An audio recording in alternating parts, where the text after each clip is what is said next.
Hello children, welcome to us education. आज हम करेंगे सीबीएसई की 9th क्लास की हिंदी की बुक स्पर्श के काव्य खंड से लिया गया 5वां चैप्टर गीत अगीत।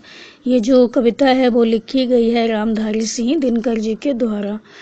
तो आइए देखते हैं कि उन्होंने इस कविता में क्या बताया है। तो प्रस्तुत कविता में जो कवि हैं वो जीवन में प्रेम और कोमलता के महत्व को प्रतिपादित करते हैं। कवि मानते हैं कि जो प्रेम होता है उसको हम प्रकट भी कर सकते हैं और मौन रहकर भी हम उसकी अभिव्यक्ति कर सकते हैं। तो कविता में मौन और मुखर दोनों अभिव्यक्तियों को सुंदर कहा गया है। तो कवि के अनुसार जो नदी होती है वो कल कल स्वर में अपना सुख दुख कहती चली जाती है। वो किनारे पर जो पत्थर होते हैं उनसे कुछ कुछ कहकर अपना हृदय हल्का कर लेती है। उधर जो गुलाब होता है वो मौन रहकर सुंदरता बिखेरता है। तो वो मौन रहता है, कुछ नहीं कहता, लेकिन वो अपनी सुंदरता इस तरह से बिखेरता है। तो गुलाब जो है वो मौन भाव में सोच में डूबा रहता है। वो अपने प्रेम भावों को प्रकट नहीं कर पाता। दोनों का अपना अपना सौंदर्य है। उसी तरह जो प्रातःकालीन सूर्य की सुनहरी धूप होती है उसका स्पर्श पाकर जो शुक होता है वो गाने लगता है, जबकि जो शुकी होती है वो उस गाने को सुनकर बहुत प्रसन्न हो जाती है। तो दोनों ही अपनी अपनी जगह सुंदर हैं। एक प्रेमी प्रेम में मग्न होकर क्या करता है, आल्हा गीत गाता है। वो अपने प्रेम को गीत के माध्यम से व्यक्त करता है, पर उसकी जो प्रेमिका है वो नीम की छाया में चुपचाप गीत सुनती है। तो वो अपने प्रेम को प्रकट नहीं करती। तो दोनों ही अभिव्यक्तियाँ कैसी हैं, बहुत सुंदर हैं। तो इस प्रकार अभिव्यक्ति के दो रूप हैं, मुखर और मौन, गीत और अगीत। तो दोनों ही अपनी अपनी जगह बहुत खूबसूरत हैं। तो आइए देखते हैं कवि क्या कहते हैं। गीत अगीत कौन सुंदर है, गाकर गीत ब्रह की तटनी वेगवती बहती जाती है। दिल हल्का कर लेने को उपलों से कुछ कहती जाती है। तट पर एक गुलाब सोचता देते स्वर यदि मुझे विधाता, अपने पतझड़ के सपनों का मैं भी जग को गीत सुनाता। गा गा कर बह रही निर्झरी पाटल मुख खड़ा तट पर, गीत अगीत कौन सुंदर है। तो पहले हम लिखेंगे इसका प्रसंग और संदर्भ की। प्रस्तुत पंक्तियां हमारी पाठ्य पुस्तक स्पर्श के काव्य खंड के गीत अगीत नामक पाठ से ली गई हैं। इसके रचयिता रामधारी सिंह दिनकर हैं। इन पंक्तियों में कवि पूछ रहे हैं कि गीत और अगीत इन दोनों में से कौन अधिक सुंदर है। तो आइए देखते हैं कि इसकी क्या व्याख्या होगी। गीत अगीत कौन सुंदर है, गाकर गीत ब्रह के तटनी। तो प्रस्तुत पंक्तियों में प्राकृतिक सौंदर्य के अतिरिक्त जो जीव जंतु हैं उनका जो मानवीय राग है, प्रेम भाव है, उसका यहाँ पर कवि ने सजीव चित्रण किया है। तो कवि कहते हैं कि गीत अगीत दोनों में से कौन अच्छा है। गाकर गीत ब्रह के तटनी, तटनी कहते हैं नदी को। तो नदी जो है वो ब्रह के वियोग के गीत गाती हुई क्या करती है, वेगवती बहती जाती है। तीव्र गति के साथ, तीव्र प्रवाह के साथ प्रवाहित होती है, बहती है। तो वो क्या करती है, दिल हल्का कर लेने को उपलों से कुछ कहती जाती है। तो वो अपने मन की जो व्यथा है उसको हल्का करने के लिए किनारों से संवाद करती है, किनारों से बातचीत करती है। तट पर एक गुलाब सोचता, तो बहता हुआ पानी जब किनारों से टकराता है तो उससे एक प्रकार की क्या होता है, गूंज उठती है। तो नदी के किनारे पर जो लगा हुआ गुलाब है वो सोचने लगता है, देते स्वर यदि मुझे विधाता, अपने पतझड़ के सपनों का मैं भी जग को गीत सुनाता। तो जो नदी है वो क्या करती है, वियोग के गीत गाती हुई तीव्र गति के साथ बहती रहती है और अपने मन की जो व्यथा है उसको हल्का करने के लिए किनारों से संवाद करती है, बातचीत करती है। तो बहता हुआ पानी जब किनारों से टकराता है तो उसमें एक प्रकार की गूंज आती है। तो जो कवि हैं वो ये सोच रहे हैं कि जो नदी है, उनकी ये कल्पना है कि जो नदी है वो क्या कर रही है, इस तरह से अपने मन की जो व्यथा है वो लोगों को सुना रही है। तो वहीं पर एक गुलाब लगा हुआ है, वो क्या सोचता है कि नदी के किनारे पर जो गुलाब लगा है वो सोचने लगता है कि यदि मुझे विधाता ईश्वर क्या करते, स्वरों का वरदान देते, मुझे भी इस तरह बोलने की शक्ति देते, तो मैं भी क्या करता, अपनी आप बीती नदी के गीत की तरह संसार को सुनाता। तो देते स्वर यदि मुझे विधाता, अपने पतझड़ के सपनों का मैं भी जग को गीत सुनाता। तो जो गुलाब है वो यही सोच रहा है, यदि विधाता मुझे कोई स्वर देते, शब्द देते, तो मैं भी क्या करता, अपने जो पतझड़ के दुख भरे दिन हैं उनकी अभिव्यक्ति जो नदी है उस तरह से कर लेता। तो गुलाब क्या सोच रहा है कि यदि मुझे ईश्वर स्वरों का वरदान देते तो मैं भी अपनी आप बीती नदी के गीत के तरह संसार को सुनाता। तो इस गीत में पतझड़ के दुख भरे दिनों की अभिव्यक्ति होती। तो नदी गीत गाते हुए अर्थात कलकल की ध्वनि करते हुए प्रवाहित हो रही है और किनारे पर जो गुलाब खड़ा हुआ है, गुलाब लगा हुआ है, वो चुप है। तो पाटल मुंह खड़ा तट पर, तो जो गुलाब है वो क्या कर रहा है, चुपचाप खड़ा हुआ है। पाटल माने गुलाब, गुलाब जो है वो तट पर चुपचाप खड़ा हुआ है, कुछ बोल नहीं रहा और वो यही सोच रहा है कि विधाता अगर मुझे स्वर देते तो मैं भी अपना जो गीत है वो संसार को सुनाता, अपने पतझड़ के दुख भरे दिनों की अभिव्यक्ति करता। तो उसकी जो पीड़ा है वो मन ही में रह जाती है। तो गीत और गीत इन दोनों में से कौन सुंदर प्रतीत होता है, जो कवि हैं वो यहाँ पर पूछ रहे हैं। तो इन पंक्तियों में जो कवि हैं वो क्या कहते हैं, तो प्रस्तुत पंक्तियों में प्रकृति सौंदर्य के अतिरिक्त जीव जंतुओं के मानवीय राग और प्रेम भाव का यहाँ पर सजीव चित्रण करते हुए कवि कहते हैं कि गीत अगीत दोनों में से कौन अच्छा है। नदी वियोग के गीत गाती हुई तीव्र प्रवाह से, तीव्र गति से प्रवाहित होती है, बहती है। तो अपने मन की व्यथा को हल्का करने के लिए किनारों से संवाद करती है, किनारों से बातचीत करती है। बहता हुआ पानी जब किनारों से टकराता है तो उससे एक प्रकार की गूंज उठती है। तो जो उपले हैं उनका क्या अर्थ है, यहाँ पर उपलों से कुछ कहती जाती, मतलब किनारों से कुछ कहती जाती है। वो नदी किनारे पर जो पत्थर वगैरह हैं उनसे वो अपना दुख कहती है, अपने जो मन की व्यथा है वो बताती है। तो इस तरह से उसका जो दिल है वो हल्का हो जाता है।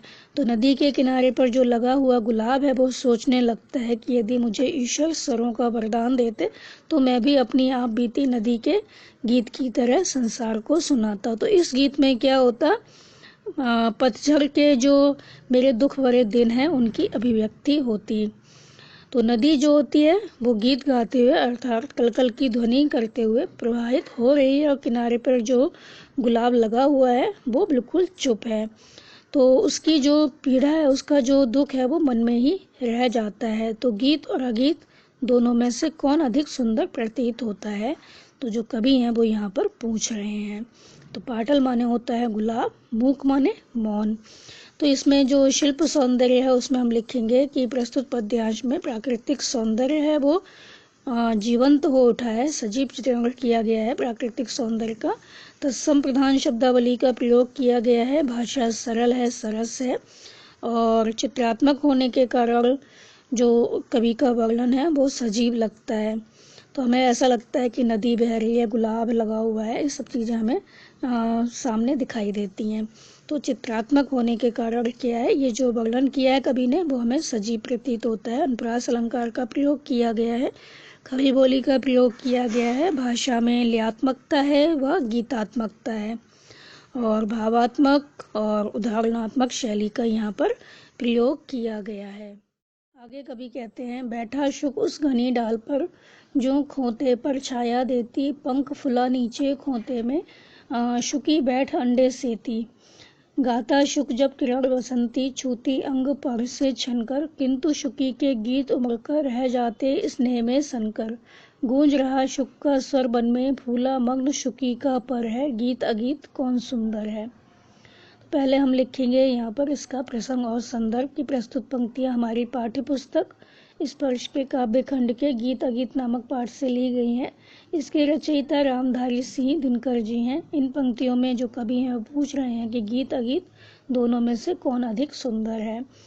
तो इसकी क्या व्याख्या होगी, बैठा शुक उस घनी डाल पर जो खोते पर छाया देती। तो कवि ने मौन और प्रकटीकरण के अंतर को व्यक्त करते हुए यहाँ बताया है कि तोते और तोती जो होते हैं वो कैसा व्यवहार करते हैं।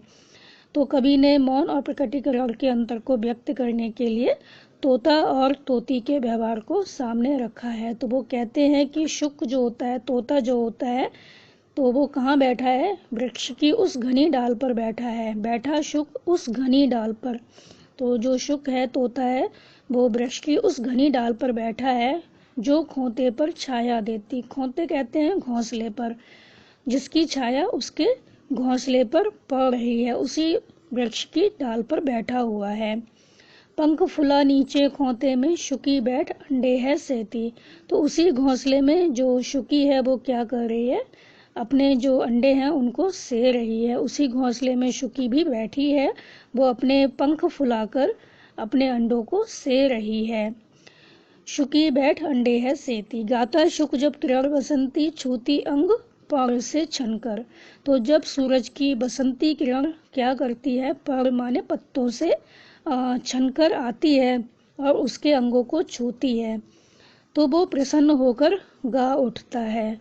तो जो तोता है वो क्या करता है, गाने लगता है। तो जब सूरज की बसंती किरण पत्तों से छन छन कर आती है और उसके अंगों को छूती है, तो वो प्रसन्नता के साथ गा उठता है। उधर जो शुकी है वो भी क्या करती है, किंतु शुकी के गीत उमड़ कर रह जाते स्नेह में सनकर। उधर शुकी भी गाना गाना चाहती है, जो तोती है वो भी गाना गाना चाहती है, किंतु उसके मन में उठने वाले जो गीत हैं वो प्रेम और वात्सल्य में डूबकर रह जाते हैं। तो वो अपने बच्चों के स्नेह में डूबी डूबी उन गीतों को अंदर ही अंदर अनुभव करती है, वो प्रकट नहीं कर पाती अपने प्रेम को। गूंज रहा शुक का स्वर वन में, फूला मग्न शुकी का पर है। तो जो शुक का स्वर है वो वन में चारों ओर गूंज रहा है, किंतु शुकी अपने पंख को, जो उसके पंख हैं उनको अंडों पर फुलाए हुए मग्न है। अपने पंखों को उसने फुला रखा है और अंडों को से रही है, अंडों के ऊपर बैठी है। वो इसी बात में खुश है कि उसके जो बच्चे हैं वो इस अंडे में से निकलेंगे और जो उसका तोता है वो उसके लिए गाना गा रहा है। किंतु जो शुकी है वो अपने पंखों को अंडों पर फुलाए हुए मग्न है। तो दोनों ही क्या है, सुंदर हैं। तो जो शुक का स्नेह है वो मुखर है, वो उसको प्रकट कर रहा है, लेकिन जो शुकी है उसका जो स्नेह है वो मौन है। तो एक का स्वर गीत कहलाता है और दूसरे का मौन क्या कहलाता है, अगीत कहलाता है। तो जो कवि हैं वो पूछ रहे हैं, बताइए कि इन दोनों में से कौन सुंदर है। तो कवि यहाँ पर क्या कहते हैं, कवि ने मौन और प्रकटीकरण के अंतर को व्यक्त करने के लिए तोते और तोती के व्यवहार को सामने रखते हुए कहा कि शुक जो तोता है वो वृक्ष की उस घनी डाल पर बैठा है जिसकी छाया उसके घोंसले पर पड़ रही है। उसी घोंसले में शुकी भी बैठी है, तोती भी बैठी है। वो अपने पंखों को फुलाकर अपने अंडों को से रही है। जब सूरज की बसंती किरण पत्तों से छनकर आती है और उसके अंगों को छूती है, तो वो प्रसन्न होकर गा उठता है। उधर शुकी भी गाना गाना चाहती है, किंतु उसके मन में उठने वाले गीत प्रेम और वात्सल्य में डूबकर रह जाते हैं। वो अपने बच्चों के स्नेह में डूबी डूबी उन गीतों को अंदर ही अंदर अनुभव करती है। तो शुक का जो स्वर है वो वन में चारों ओर गूंज रहा है, किंतु शुकी अपने पंखों को अंडों पर फुलाए हुए मग्न है। दोनों ही सुंदर हैं। शुक का स्नेह मुखर है और शुकी का मौन। एक का स्वर गीत है और दूसरे का स्वर जो है वो क्या है, अगीत कहलाता है। तो एक का स्वर गीत कहलाता है, दूसरे का मौन अगीत कहलाता है। तो बताइए इन दोनों में से कौन अधिक सुंदर है। शिल्प सौंदर्य में हम लिखेंगे, कवि मौन भावना के सौंदर्य को व्यक्त करने में यहाँ पर सफल रहे हैं। खड़ी बोली का प्रयोग हुआ है, तत्सम प्रधान शब्दावली का प्रयोग किया गया है। भाषा में लयात्मकता व गीतात्मकता है और भाषा सरल है, सरस है, प्रभावमयी है। तो भाषा सरल है, सरस है, प्रभावमयी है और चित्रात्मक होने के कारण उनका जो वर्णन है वो सजीव और रोचक बन गया है। स्नेह में सनकर में क्या है, अनुप्रास अलंकार है। जो स है उस वर्ण की आवृत्ति बार बार हुई है, तो स्नेह में सनकर में अनुप्रास अलंकार का प्रयोग किया गया है। अंत में जो कवि हैं वो कहते हैं, दो प्रेमी हैं यहाँ, एक जब बड़े सांझ आला गाता है, पहला स्वर उसकी राधा को घर से यहाँ खींच लाता है। चोरी चोरी खड़ी नीम की छाया में छिपकर सुनती है, हुई ना क्यों मैं कड़ी गीत की विधना यूं मन में गुनती है। वह गाता पर किसी बेग से फूल रहा इसका अंतर है, गीत अगीत कौन सुंदर है। तो पहले हम लिखेंगे इसका प्रसंग और संदर्भ की प्रस्तुत पंक्तियां हमारी पाठ्य पुस्तक स्पर्श के काव्य खंड के गीत अगीत नामक पाठ से ली गई हैं। इसके रचयिता रामधारी सिंह दिनकर जी हैं। इन पंक्तियों में कवि जो हैं वो पूछ रहे हैं कि गीत अगीत कौन अधिक सुंदर है। तो कवि यहाँ पर क्या कहते हैं, दो प्रेमी हैं यहाँ, एक जब बड़े सांझ आला गाता है। तो कवि कहते हैं कि दो प्रेमियों के प्रेम का अंतर देखो। एक प्रेमी है वो क्या करता है, सांझ होते ही शाम होते ही आला गीत गाने लगता है। आला गीत वो गीत होते हैं जो बुंदेलखंड क्षेत्र में गाए जाते हैं, लोक गीत होते हैं, बीरस से ओतप्रोत होते हैं ये। तो बुंदेलखंड में गाया जाने वाला बीरस से ओतप्रोत लोकगीत आला गीत कहलाता है। तो कवि कहते हैं कि दो प्रेमियों के प्रेम का अंतर देखो। एक प्रेमी सांझ होते ही आला गीत गाने लगता है, तो जैसे ही उसके मुख से आला का पहला स्वर फूटता है, पहला स्वर उसकी राधा को घर से यहाँ खींच लाता है। तो जैसे ही उसके मुख से आला का पहला स्वर फूटता है, वैसे ही उसकी राधा घर से वहाँ खिंची चली आती है। तो वो क्या करती है, चोरी चोरी खड़ी नीम की छाया में छिपकर सुनती है। तो वो नीम की छाया में छिपकर उसका मधुर गीत सुनती है। गीत पर मुग्ध होकर वो सोचती है कि हुई ना क्यों मैं कड़ी गीत की विधना यूं मन में गुनती है। विधना कहते हैं विधाता को। तो गीत पर मुग्ध होकर वो सोचती है कि हे विधाता, मैं इस मधुर गीत की कड़ी मतलब पंक्ति ही क्यों नहीं बन गई। काश मैं इसके मधुर गीत की पंक्ति होती तो क्या होता, मैं इस गीत में खो जाती, वो मुझे गाता। वो आगे कहते हैं, वह गाता पर किसी वेग से फूल रहा, इसका अंतर है। तो प्रेमी जो है वो गाना गा रहा है और उसके गाने को सुनकर उसकी प्रेमिका का हृदय नाच उठता है। तो एक का प्रेम प्रकट है, दूसरे का मौन। एक गाया जाने के कारण क्या है, गीत है, और दूसरा मौन होने के कारण अगीत है। तो गीत अगीत कौन सुंदर है, तो बताओ इन दोनों में से कौन अधिक सुंदर है। तो कभी यहाँ पर क्या कहते हैं कि दो प्रेमियों के प्रेम का अंतर देखो। एक प्रेमी सांझ होते ही आला गीत गाने लगता है, जैसे ही उसके मुख से आला का पहला स्वर फूटता है, वैसे ही उसकी राधा घर से वहाँ खिंची चली आती है। वो नीम की छाया में छिपकर उसका मधुर गीत सुनती है। गीत पर वो बहुत अधिक मुग्ध हो जाती है और वो सोचती है कि हे विधाता, मैं इस मधुर गीत की पंक्ति ही क्यों ना बन गई, काश मैं इसके मधुर गीत में खो जाती। देखो, प्रेमी गाता है और उसके गाने को सुनकर उसकी प्रेमिका का हृदय नाच उठता है। तो एक का प्रेम प्रकट है, दूसरे का मौन। एक गाया जाने के कारण गीत है और दूसरा मौन होने के कारण अगीत है। बताओ इन दोनों में से कौन अधिक सुंदर है। तो शिल्प सौंदर्य में हम लिखेंगे गीत और अगीत के बीच मानवीय प्रेम और प्रेम भाव का यहाँ पर सजीव चित्रण किया गया है। खड़ी बोली का प्रयोग है, तत्सम प्रधान शब्दावली का प्रयोग किया गया है। भाषा में लयात्मकता है व गीतात्मकता है। भाषा सरल है, सरस है, प्रभावमयी है और भावात्मक और उदाहरणात्मक शैली का प्रयोग किया गया है। चित्रात्मक होने के कारण जो वर्णन है वो सजीव और रोचक बन गया है। चोरी चोरी गा गा कर में अनुप्रास और पुनरुक्ति प्रकाश अलंकार है। तो यहाँ पर हमारा जो चैप्टर है वो ख़त्म हो गया। तो इस चैप्टर में जो कवि हैं वो यही बता रहे हैं कि जो प्रेम है उसको हम किसी भी तरह से प्रकट कर सकते हैं। हम उसको मौन रहकर भी प्रकट कर सकते हैं और बोलकर भी प्रकट कर सकते हैं। दोनों ही रूप बहुत अधिक सुंदर हैं। तो गीत भी सुंदर है और गीत भी सुंदर है। तो बच्चों, आप इस चैप्टर को अच्छे से समझकर याद कर लीजिए और हमारे चैनल असा एजुकेशन को लाइक कीजिए, सब्सक्राइब कीजिए और शेयर करना मत भूलिए। Thank you.